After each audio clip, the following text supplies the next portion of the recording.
Alright, and welcome to the Prometheus section of the toggle drill. Finally we're at toggle drill. Been looking really forward to getting to this section to show you all the things that are possible.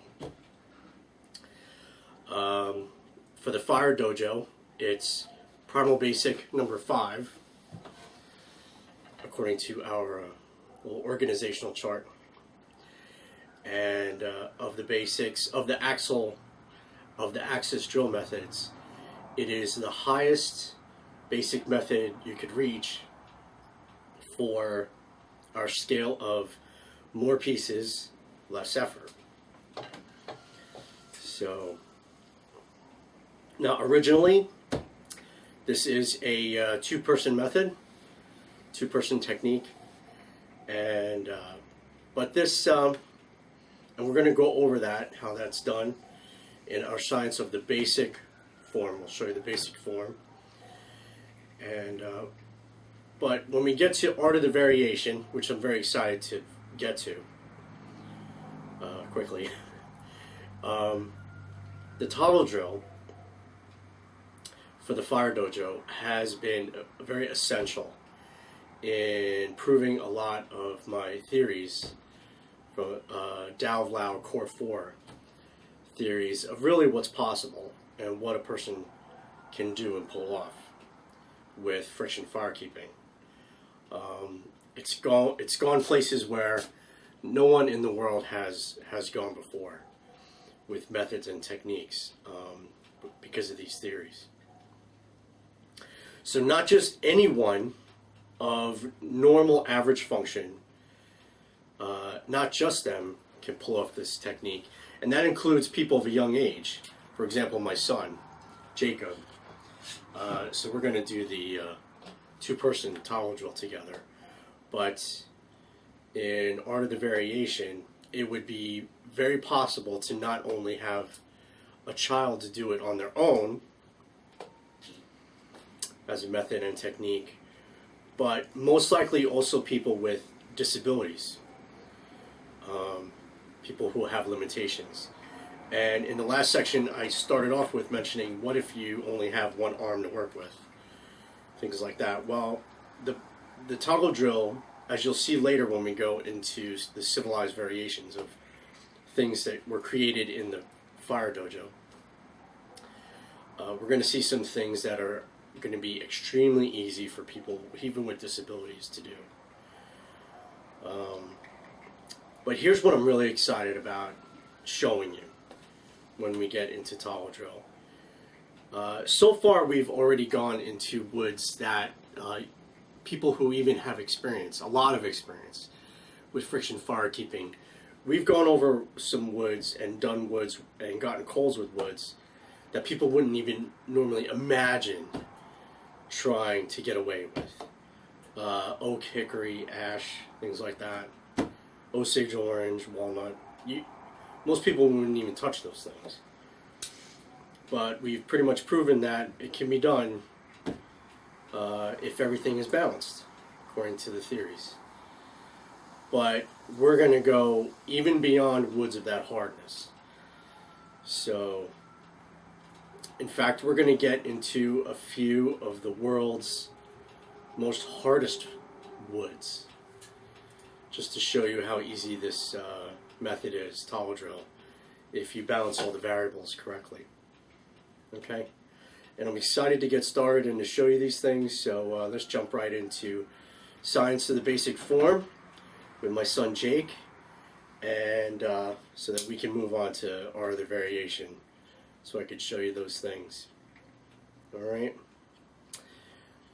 First thing we're going to go over is how to make a two-person set, and we're going to do that quickly with a 2x4 and knock that out. So let's get going.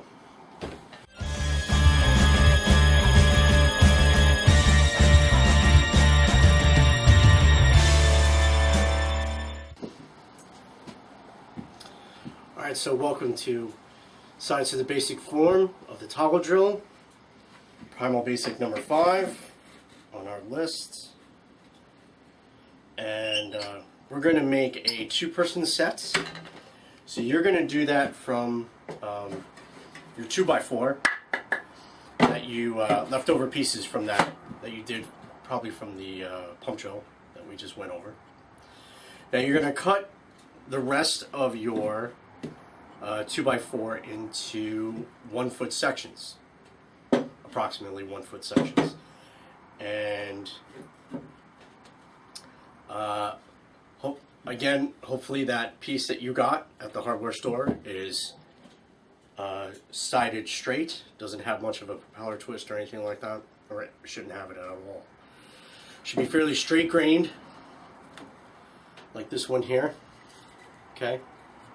Should be fairly free of knots. Alright. And should be fairly intact. For example, parts of this stud that I got, this 2x4, it has a crack in it. See that? So be wary of things like this, these problems with wood. Okay. Now, take your 1-foot sections, okay, take one of them, and hopefully you have a table saw. So here's how we're going to do this.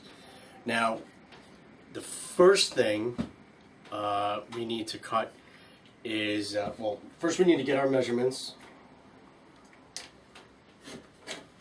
And the measurements we need, okay, now a 2x4, if you remember, is actually 3.5 by 1.5. So the first thing we're going to do is get the middle of the pine stud. So that's 3.25 and 3.25. Okay, so we're going to measure that out. 3.25. 3.25.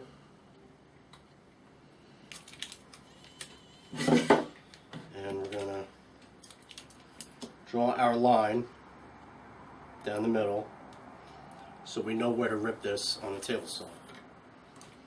Okay. Now pick one side and we're going to separate that into 1 inch and 3/4 of an inch. So get your 1 inch measurement, and the other is going to be, what's left over is 3.25. Okay. Draw your line so you know where to rip it.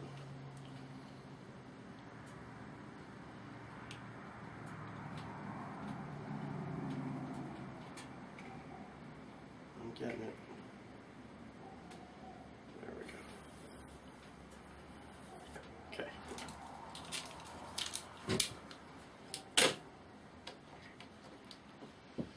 Alright, so your stud should look like this. It should be a line down the middle, so 1 3/4 and 1 3/4, and then take one side and separate that into 1 inch and 3/4 of an inch. Should be fairly easy to do. Okay. Okay, so I'm going to get on my safety glasses, my gloves, okay, and we're going to rip this piece into the 3 sections that we need. Okay. Now, the first measurement I'm going to get on my table saw here is the 3/4 of an inch. Okay. So I'm going to rip the one here on the outside, 3/4 of an inch. Then I'm going to turn the saw off, adjust it to 1 inch. Okay. Take off the 1 inch section. Okay. And that leaves us with the third section, which should be 1 3/4. Alright, so I'm going to go ahead and do that and be right back. Now, specifically what these 3 pieces are for, the 3/4 inch one is going to be our base. Okay. The 1 3/4 piece is going to be a new device, which we call the pressure T brace. Okay. And the 1 inch one is actually going to be our spindle. Now, The piece that you just cut is now 1 inch by 1.5 inch. So what this actually needs to be for a spindle is 1 inch by 1 inch. Okay, so we're going to put this back on our table saw, and we're going to make it, as we sight down one of the sides, it's going to be 1 inch square by 12 inches. Okay, so let's do that, and then we'll be able to carve out our spindle, and we're going to round off some of the edges of some of these pieces and have our set ready, and then we're going to work on our toggle cord. Okay, next. Alright, so we're back. We've cut our pieces. Okay, I've even rounded them off. First, I'm going to restate that we're starting off this way with things that you've gotten at the hardware store, because again, some people, in fact a lot of people, can't just go into nature, can't go into wilderness and pick out pieces. A lot of those, that kind of environment sometimes is just not around, not available. But when I teach here, basically when I teach with anything, but here at Fire Dojo, I try to keep things very clear and sincere. Okay, I'm not trying to make things simple. I would rather things be clear rather than insult anyone's intelligence. I will try to make things as basic in understanding as possible, and then move up and along from there after we build a foundation. But I try to keep everything sincere too. I have to try to be the teacher that I would have always wanted. Okay. Now, another reason why we start off, at least with all of these methods that I've been showing, I'm going to refer again to my obsidian example. Obsidian is volcanic glass. It's a natural stone that occurs in nature in volcanic areas. It's in not all volcanic areas, but in some. And it's, in my opinion, probably one of the best materials you could ever practice stone tool making with. The reason for that is if you get really good homogeneous stone without impurities and it's consistent throughout, it will reveal to you when you start to do your strikes and everything to the stone to see how stone works, at least how energy travels through stone to make stone tools. Obsidian is the best, in my opinion. Obsidian really shows you the most efficient, the best, almost the ultimate way that energy will transfer through a stone to reveal to you what can really happen. So this is why I always say practice with obsidian when you're learning stone tools, because when you go to make stone tools out of some kind of lesser grade material, you have no idea in your mind what it is that you're trying to accomplish. Now what you have, because you've worked with obsidian, is you have set a very high standard as to what is it that you're trying to achieve, or at least some kind of level of understanding that is as high as possible. So when we're learning structure and function and trying to pull out the variables, the principal factors that are in between, the things that lie in between structure and function in order to understand things, I feel you have to use and utilize things that allow for you in your mind to see how it can be accomplished well and efficiently, and to the best of your ability that you could ever do in a basic foundation way. So I wouldn't expect anyone to go out into nature and collect materials that they've never used before. I mean, how would you know what to look for? How would you know?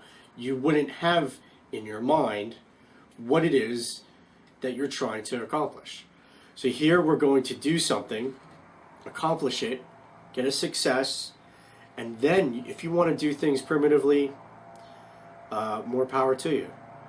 But then you can go out into the wilderness, because now you have in your mind the things that you need and how you're probably going to be able to shape them. You're going to be able to better balance out the principles, the variables, the principal factors of the variables. But before that, you would have no idea what you're doing. So even when you are training in martial arts, you train in a dojo. You don't go out on the street and start picking fights. Okay, that's doing things primitively without any kind of guidance. So first you need guidance, you need foundation, you need basics, you need understanding of variables, of principal factors. You should be in a dojo for years and years and years, hopefully, before you're gonna have real confidence on how to de-escalate a fight or something violent, some kind of conflict. So here, your survival is at stake. Your tribe's, even worse, your tribe's survival is at stake. So here in our dojo, Fire Dojo, we're going to clarify for you things that you need, how to go about it, and then you can go into nature and figure those things out once you have an understanding of it. And to me, that's clear and sincere. Okay? So I'm on my belt sander. I've rounded off all the sharp edges of our pressure T-brace. Okay? Our 1.5 by 1 3/4 by 1 3/4. I rounded off the sharp edges of our base, which is 1.5 by 3/4 by 1 foot. And I went ahead and with our 3/4 inch, 1 inch dowel piece, I went off and rounded that out. Now, just like a bow drill spindle, I put a very sharp pencil point at the top and a shallow point at the bottom, because we're going to have to mate this in. Now, obviously, this is the core 2, and the pressure T-brace is going to go on top, and this is how it's going to get mated together. So I'm going to start a hole in the pressure T-brace, and I'm going to get this burned in with my son. We'll do that together. So, but before that, the other component that you need for this 2-person method is you need a toggle cord, okay, which is how it gets its name. So with your cord, get yourself about a 4-foot stretch, okay, 4-foot stretch of cord. Then remember that broom handle that we used for pump drill? We'll take your broom handle, but in this case, I have a smaller dowel of oak because my son is going to use it. His grip is smaller. Okay? Now, chances are when you do this 2-person, you're going to do this with another larger person, an adult maybe or something. But my son is only 9, so his hands are smaller. So for him, I made toggles that are more to his hand size. Now, I'm going to say to you, cut your broomstick toggles at 5 inches, okay? At a size of 5 inches for any standard adult. I made these ones a little smaller for my son. These are 4 inches, okay, so you can get his hand around these. After you cut your toggles, you're going to need to drill a hole through them for the cord to go through. Drill that hole right in the middle, okay? And then tie knots on each end so that it doesn't go anywhere, okay? So, and these are our pieces for the toggle drill. So we're going to get this mated together, 4 sides of the basic form, and let's get a coal. Keep going. All right.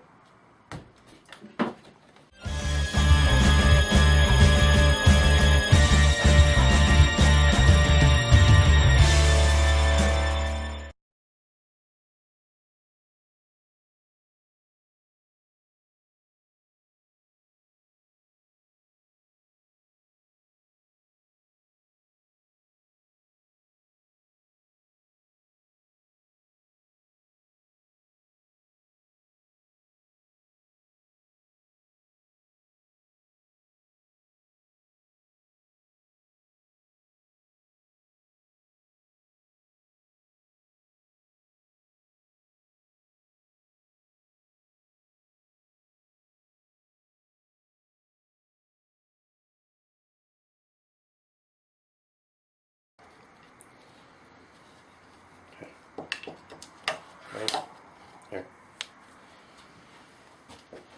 Okay, start off easy.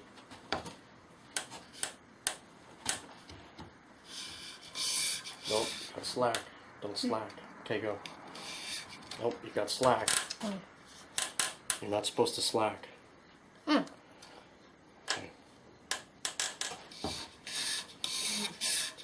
No slack. You're giving slack. Keep this tight. Pull. Nope, you're slacking. Okay.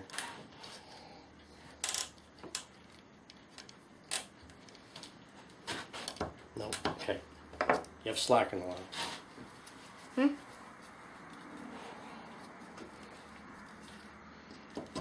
Hold that. Okay. Keep it tight, both ends. Okay, go.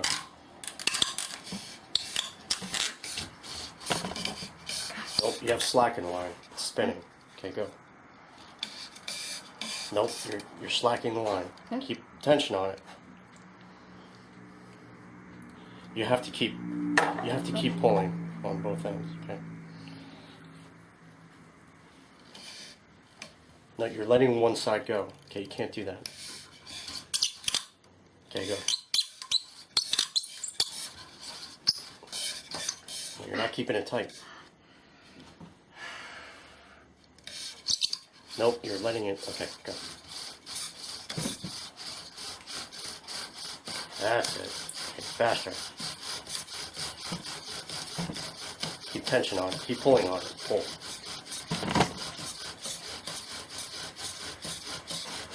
Faster, faster. Nope, you're slacking. Okay.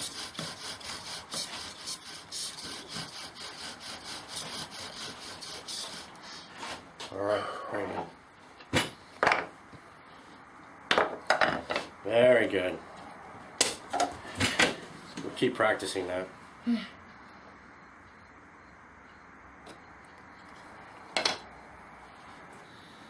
Now, if you'll remember, back when I first explained and started talking about cordage and fibers and getting them and making them, there are two main principles. There's two main variables that's involved with cordage. And they are tensile strength and flexibility, if you'll remember. Tensile strength is cordage having the ability to being able to be pulled and not break. Okay? Flexibility means that it can wrap around also and not break as well. So when you're doing mouth toggle drill and mouth bow drill, the cord has to have both of those factors, both of those principles, and those variables definitely need to be in place. Okay, so that needs to be the quality of your cordage, of your fiber that you're working with, for one thing. Now the other thing too is, in order to make the technique work, to balance out the variable, to make this work with this cordage, with this one more device being the cordage, you cannot have slack on one end when one end is pulling. So here I have Jake, and he's going to pull a little bit on this cordage to make this spin. Okay? Go ahead, Jake. Okay, slowly, slowly. Now, what happens here is that he pulls one, but the other, there's no slack. So he doesn't help this other one along by pushing. See what happens? There's a, nope, there's a slack. There can't be a slack. The tension has to always be maintained. Okay? So when he does this,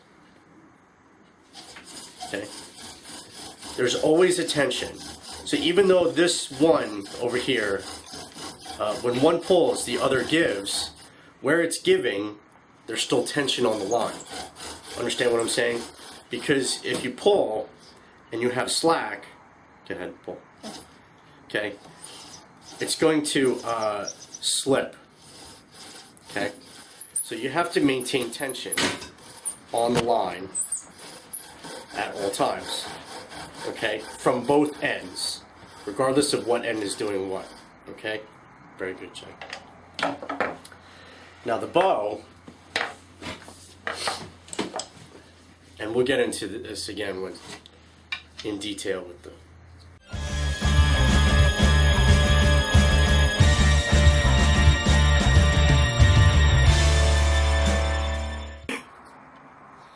All right, so we're back. And I've decided to use a lower density spindle for Jake because he's younger and his energy is a little less than what we require for this example. So we're still going to use the base of pine. It's still filled with dust all the way to the top to make it easier for him. We're going to burn this into a new base hole. Okay. Now this is a 10-inch long yucca stalk.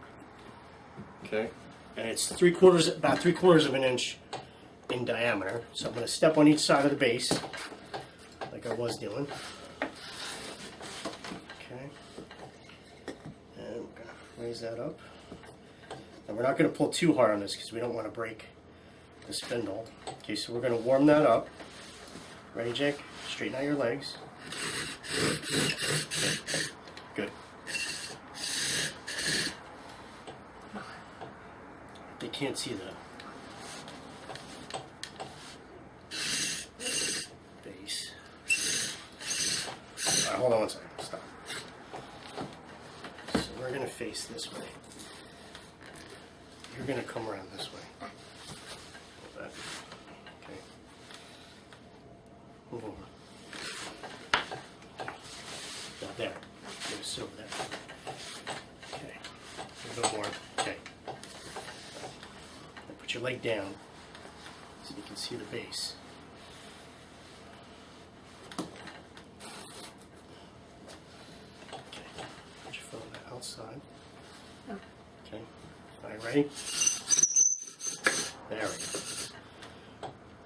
So we're actually, in a way, we're mating this and going to go for this all at the same time. All right, ready? Just go and don't stop.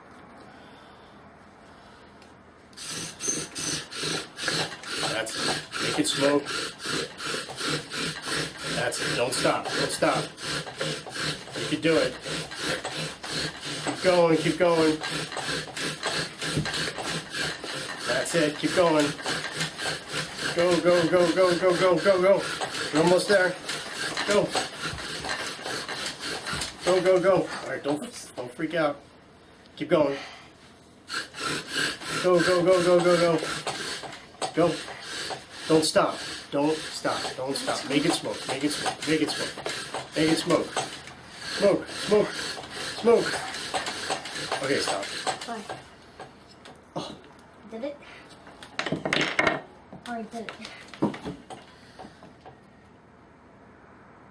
Very good. Did it? Good job. It did it? Yep, you did it. All right, so like I said before in pump drill, it's up to the teacher to make sure that everything is in balance when kids are doing this. Ow. All right, good job.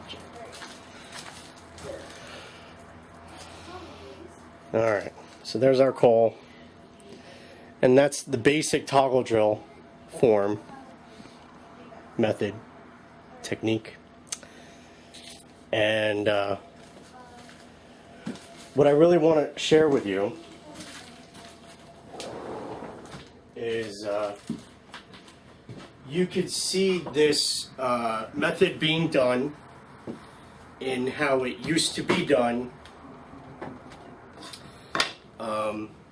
by the Inuit people of the Arctic Circle area. And so I'm going to give you a website address for a photo that I obviously don't have permission to have, so I can give you the address so you could just go to it. And because I don't want to reproduce it on my site, I don't have rights to it. But you could look it up for yourself, so I'll give you the address. And so what you're seeing is a couple, an Inuit couple, who are doing the toggle drill as it was done, and it's around the year 1930.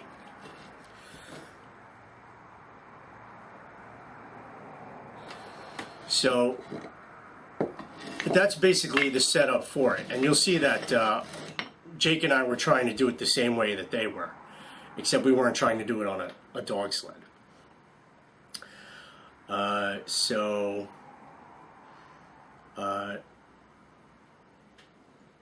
Of all the pieces that you need the pressure T-brace, which I call it.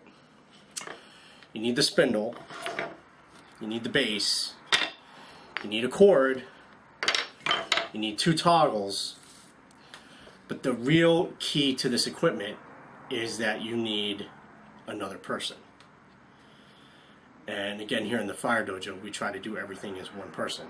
So the art of the variation from this point on is based on the one-person method for the toggle drill. Okay?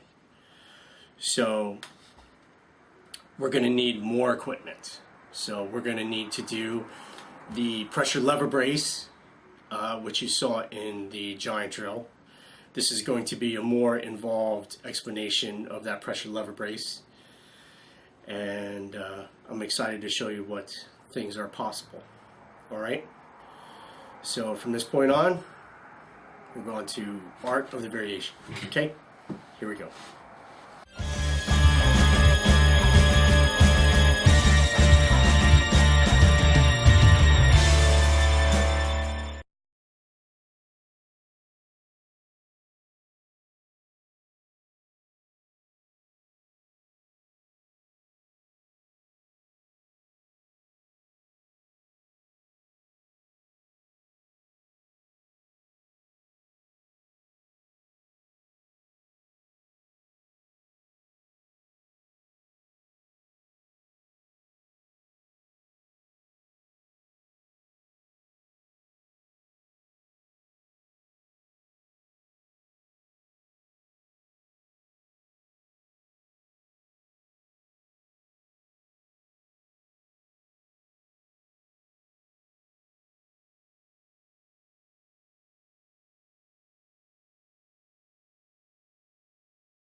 All right, and so what we're going to do next for our toggle drill, the pressure lever brace we're going to do is going to be a class 3 lever. So FRE 1, 2, 3, right? So the effort is going to be in the middle, and which means that the fulcrum and the resistance is going to be on either end. All right, but we're going to do all 3 classes of levers. So we'll have one that has the fulcrum in the middle, and we'll have one that has the resistance in the middle. We'll go through all 3. So the first one we're going to do actually is a class 3, which is one that I like to do. And how we're going to do this is we're going to make the set entirely out of apple.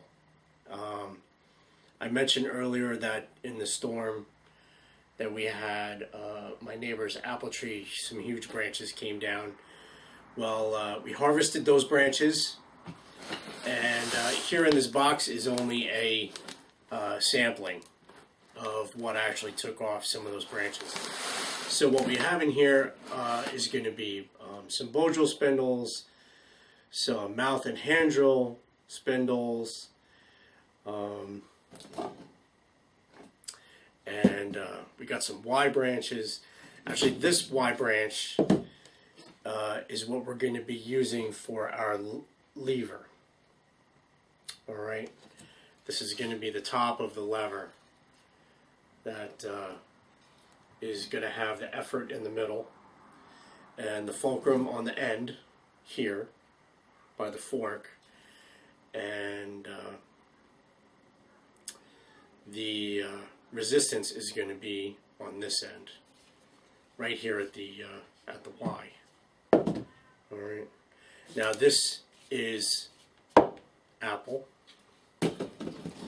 This thick branch is apple, and what we're going to do is we're going to be making a torque spindle out of this.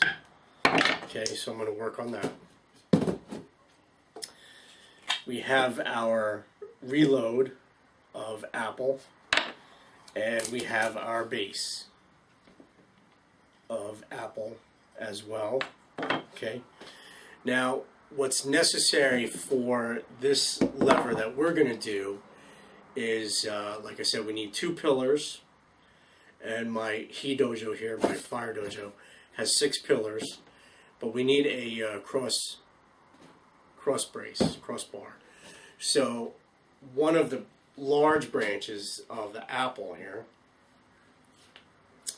okay, this is going to be a crossbar, and we're going to hang that up on 2 of the pillars. But the first thing I need to do is get my torque spindle ready, because how I measure the height of the lever in this case is going to be measured by the height of the spindle.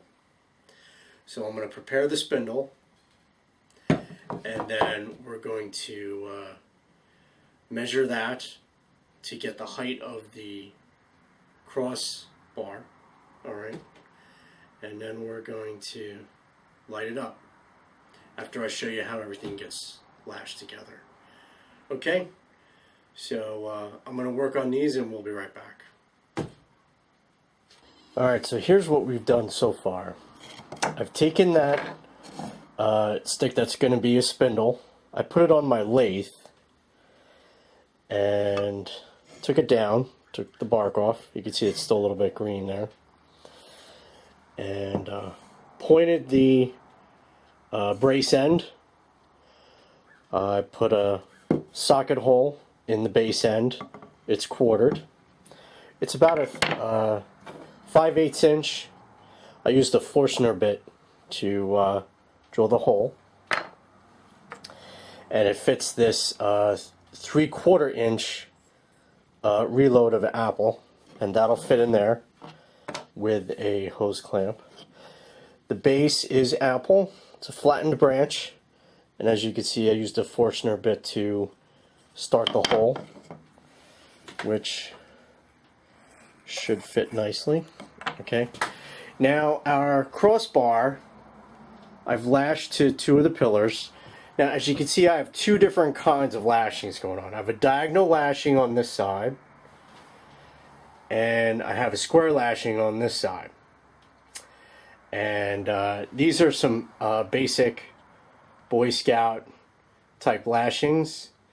So they could start off with like a timber hitch or a clove hitch, then you do the diagonal lashings, and then you have the frapping, which goes around the lashing, okay, a few times, and then you tie it off with your favorite knot, maybe a clove hitch or something, which is what I did. So we have both kinds, and your choice. Now the Y brace, as you can see here, it's sort of diagonal lashed on this one end and sort of diagonal lashed on this end, tied off with clove hitches. And as you can see, it sits up by itself because it's lashed on there fairly tightly, but it could still move, which is very important, because if you lash it too tightly, then you don't allow for the lever action, because this end is the fulcrum. Here we have the fulcrum. Like I said, we're going to do a class 3 lever. So underneath here, we have the socket hole for the brace here at the Y, okay, and that'll fit in there, just like that, okay. Now again, I had mentioned that I had to do the spindle first to measure out how high the cross bar was going to be, okay. So that's what I did. I finished the spindle, and I made it so that without the base and the reload in there, as you can see, it's flat on the table there, the Y brace of the pressure lever brace is even, is flat, is level at this point. So if we were to add the base as well as the reload, okay, it would make it go higher. So that way the pressure lever brace would actually be higher than flat, higher than level, okay. And I want that mainly because one of the things that I don't like to see happening is if the spindle starts to go down and down and down, the lever goes down like this, and I'm always afraid that the weights, which are going to be on top, are going to fall forward. They're going to kind of like slide off and go toward you, because you're going to be in front of this thing. So I always want it to be at a minimum of level when I put the weights on. Now as you can see, I have some crossbar lashings on here, held in place with some basic pipe cleaners. Alright, because they don't need to be that sturdy, they're just going to hold some of the weights in place, as you'll see in a second. Okay. Here you can see the frappings too on these lashings. Alright, so we're getting ready to go here. Alright. So now the weights, how I'm going to place these weights is with these sticks. Okay, so how it's going to look is something like this. I'm going to put this stick in the weight, okay, and then because of these crossbar things here, I could just fit the hold on one second.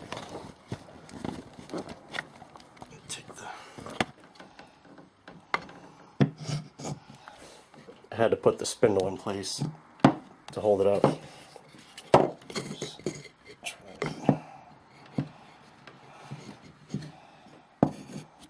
So the spindle is there in place. Now the weight is going to be held in place just like that.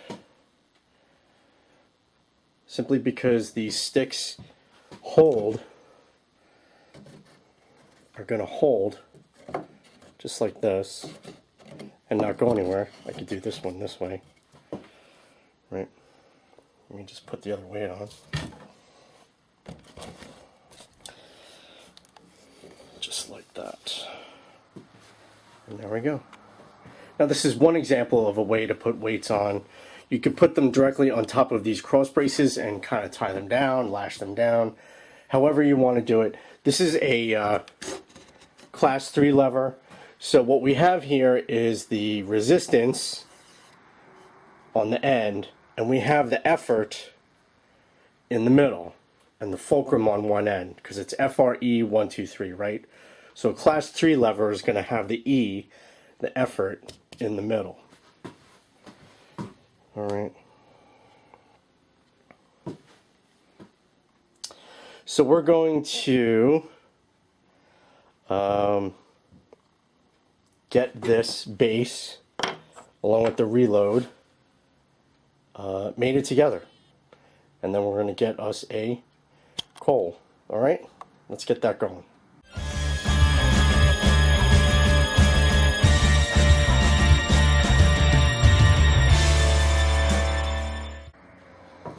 All right, so before we actually mate this set together, like I said we're going to do, there's some important devices we need to go over for the toggle drill, because what we're running into now are complications.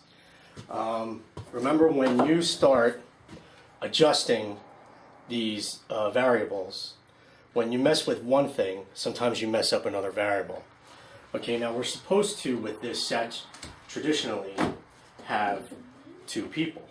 Okay, now with 2 people, someone is standing on the base and holding the pressure T-brace with 2 hands and keeping that steady and stable. Well, the problem with the setup of the toggle drill here without another person is that when you apply weights, okay, there's the health variable is a safety issue. Okay, so let's say we have the spindle underneath the Y brace, okay, the pressure Y brace. Now it has the weights on it. Now here, can you see the problem? You're pulling on the cord, and what can happen is you pull this out. And if you're familiar with wilderness skills, you may know the deadfall traps. Deadfalls are traps that have a huge weight on them, and when the trigger is released, as an example, the spindle here that's holding the brace up with the weight, if the trigger goes out, if it's trapped, the weight goes down and kills an animal. Okay? Can you see the problem here? So if you pull on this thing and the stability goes away, this could potentially fall on somewhere on you. It could fall on your leg, your hand. It could break your set, and then you have to start all over from scratch. Okay? And if the weights are loose, when this thing falls, these things can go anywhere. Okay, so you have to be very careful. So we have to develop new devices due to the complications that has arisen from this. Now, the ones, and I'm going to call these safeties. Now, the safeties I'm going to show you are by no means all of them. Okay, now you can get very creative, and there's plenty more different kinds you can make. But here's some examples I'm going to show you. And here is, I have a bar coming off the cross brace here, and I tied these down with artificial sinew here, and here, and here. So we have a triangle. Okay? Now this bar here actually goes across the stem of the Y. Okay? And that supports the Y. Now this bar here, coming off this side, goes underneath this bar here to support that. And then what we have here is a tripod, which I quickly lashed together. Now I want to show you how nicely this fits. So I'm going to take the camera off for a second. And I'm going to show you that how this fits. Let me fix this here. How this fits right into the tripod very nicely, right? It's a perfect fit. Okay, so here we have the lashing to the cross brace there. Now this one supports the brace here, which goes under the stem of the Y. Okay, and it's lashed there. Now for a closer look, okay, the Y brace rests on this bar if necessary. All right, and it's held up by a tripod. Now you can see I'm not perfectly aligned here, or I could be if I'm lucky with the spindle. Okay, when I'm pulling the cord, I might have to be off to the side a little bit, but we can adjust for that. But here the point is that if I have the spindle underneath here,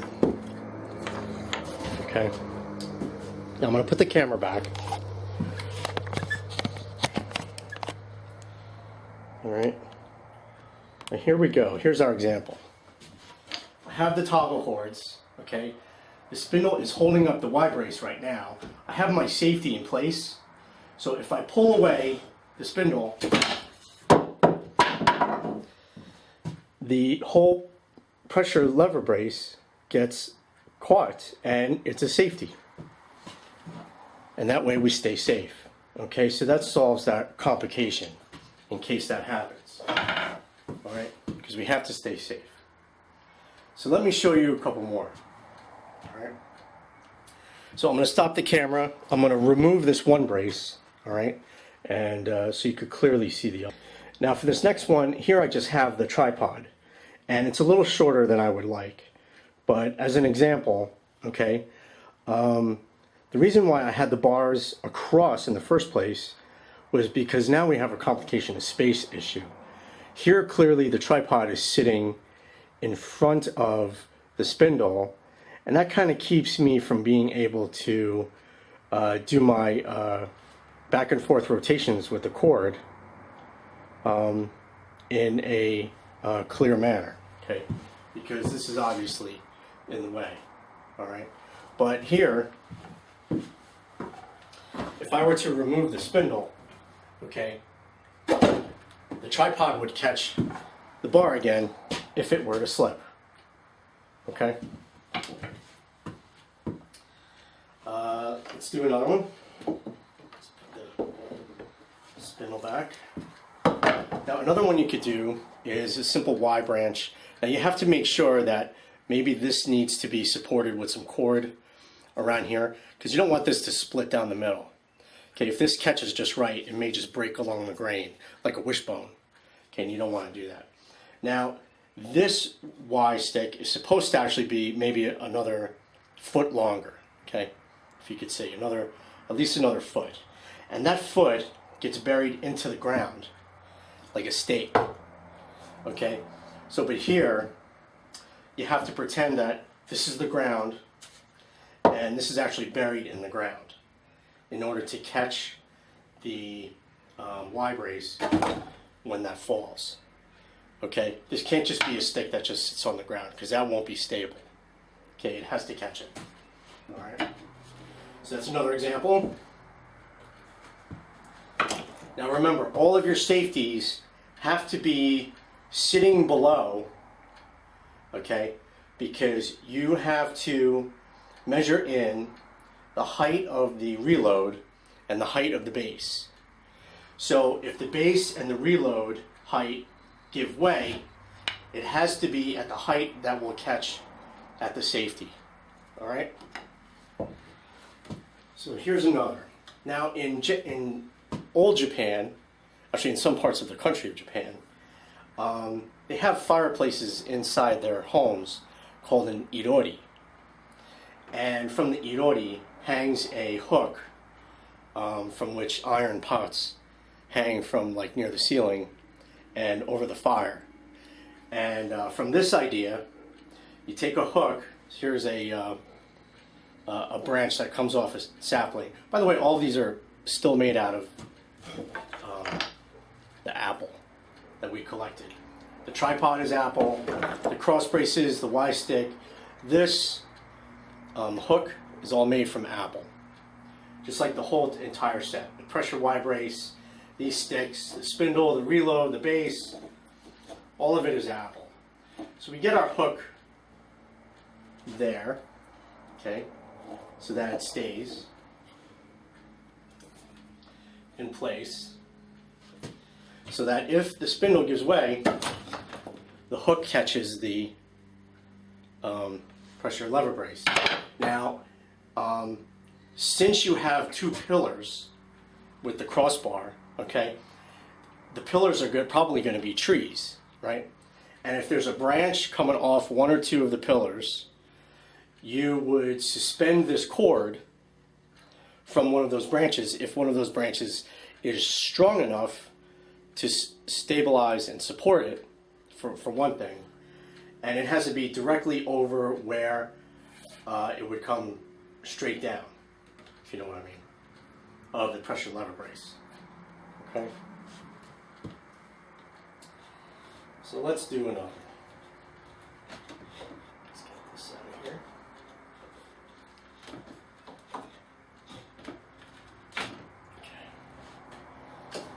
Now another could be you have branches that come off both trees. Okay?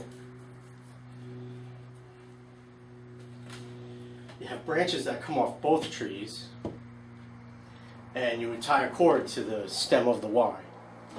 So now, if your spindle gives way, your cord, as the safety, catches the pressure lever brace and keeps you safe again. Alrighty. So there's many that you can do. This could just be a noose loop hanging instead of a hook that you would have to carve. And so there's many ideas that you can come up with. But it's important, if you're going to do it this way for the toggle drill, that you have these safeties in place. Alright? And then I'm going to show you when I do the box sets of the toggle drill. You'll see that the safety isn't necessary because it's held up by the walls, but we'll get to that. Alright? So let's make this set together, okay? Apple on Apple. Here we go.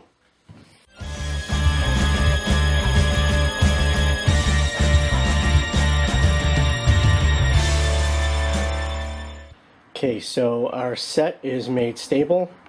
Now, again, I'm not doing this on the ground, so I can pin it to the ground. I'm doing it on my table. So, like you've seen in the past, I've nailed my base to the table, okay, as opposed to pinning it in the ground with some stakes, okay, as a simulation. Now, here we have a base of Apple and a reload of Apple on a spindle of Apple with a pressure a pressure lever brace of Apple and a crossbar of Apple. And so I've greased up the brace end of the spindle, and I got my holes drilled and set for the base end for the reload. And it seems like forever and a day ago that we were talking about stone tools and doing these things. We're obviously using power tools to just kind of speed things up and get things going. So here I'm going to make this set together, and then when I'm done, I'm going to pull the spindle out and show you the safety working again. Okay?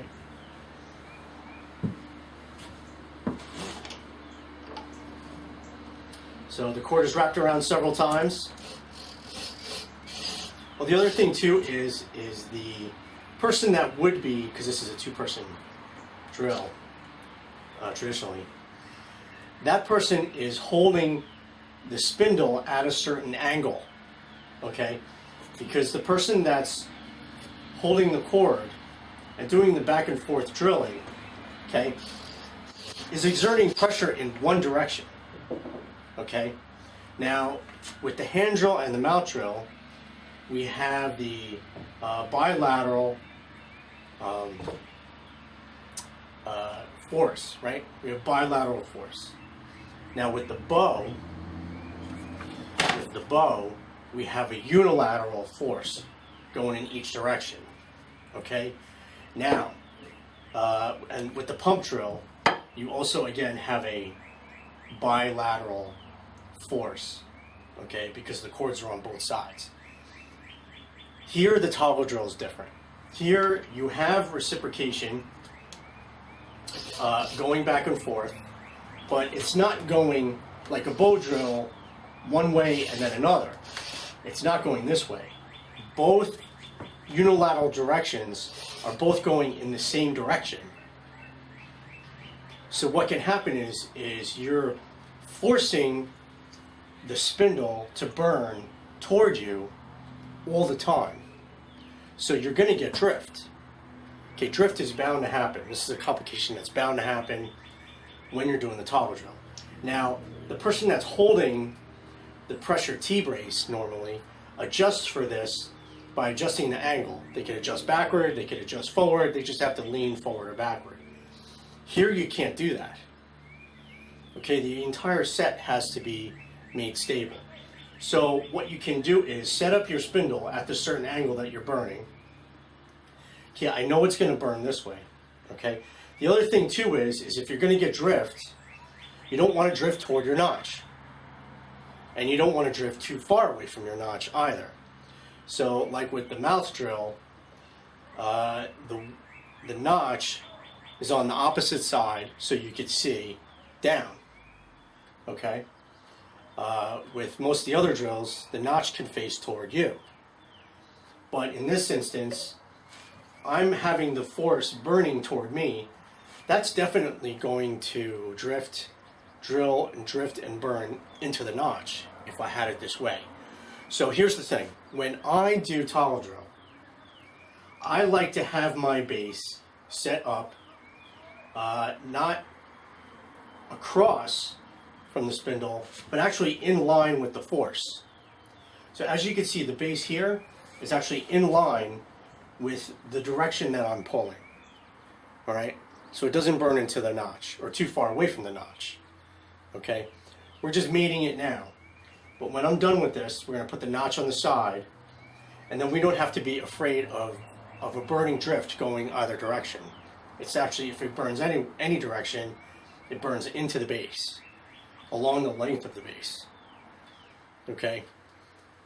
So I've had that happen many times. So here we go.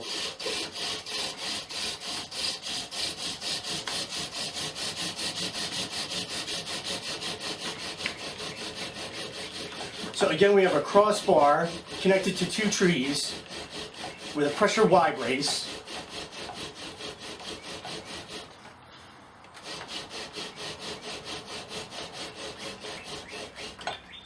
All right, and it's mated. And I promised you I was going to remove the spindle and show you the safety. And there we go, just in case. See, I'm still safe. So let me pull this out for you for a minute. All right. We can get a good look at this.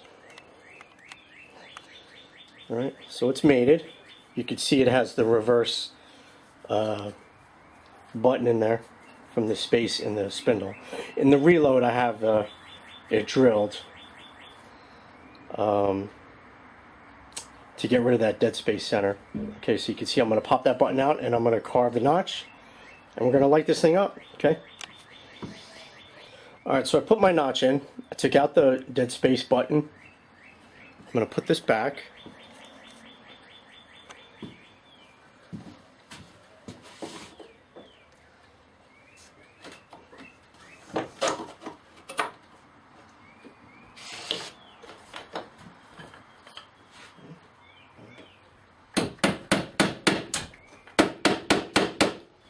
Stabilize it in there.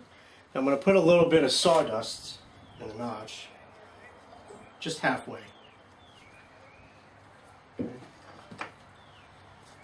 Here's our reload spindle, the dead space. I'm going to flatten it just a little bit.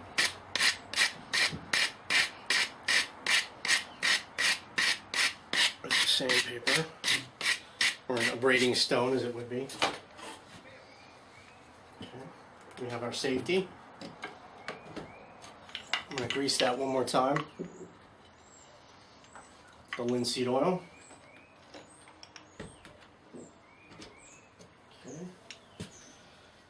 And wrap that one more time. It's wrapped around several times. And we're going to go for a coal. Get it nice and warmed up. Now again, a thing about not rushing. Okay, it's not a race. And the thing is that you don't want to stop too soon. Okay? Even if you have a coal, you can see that you have a coal, you could keep going. Because the more dust you make, the more fuel you make. Okay? The more fuel you have, the longer that coal is going to live. So don't get into a race where you got the first coal, because when you dump that coal into your tinder bundle, oh, and there's our coal. And there's our coal. But when you dump that coal into your tinder bundle, you when you start blowing on it, you're going to run out of coal extender because you didn't go long enough and make more fuel.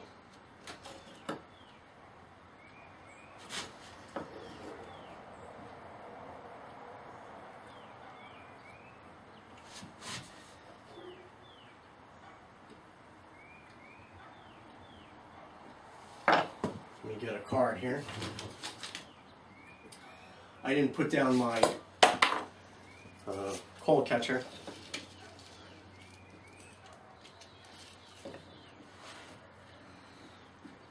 And there we go. Apple on apple. Toggle drill.